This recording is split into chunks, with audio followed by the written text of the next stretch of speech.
একসময় পেঁয়াজ কাটার ভয়ে কখনো নিজ হাতে ডিম ভেজে খেতাম না। হাত কালো হয়ে যাবে বলে কখনো আলু কাটতাম না।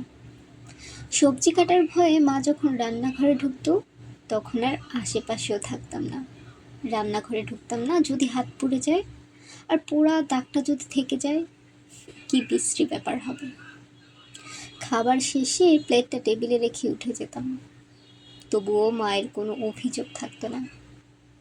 আমার মাটা খুব দুঃখী, সারা জীবন কষ্টই করে গেছে, একা একা সব কাজ করে।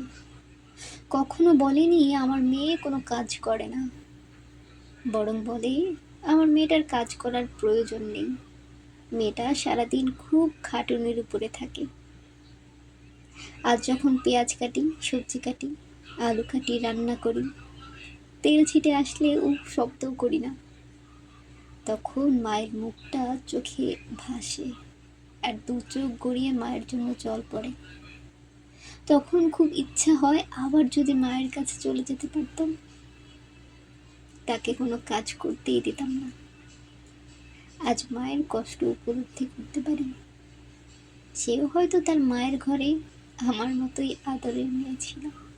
এই লেখাটা কোনো একটা আপুর ছিল। যাই হোক, সবাই ভালো থাকবেন আর যে যার সাধ্য মতো বাসায় সাহায্য করার চেষ্টা করবেন। আর ভিডিওটি ভালো লাগলে অবশ্যই লাইক, কমেন্ট এবং শেয়ার করবেন। আল্লাহ।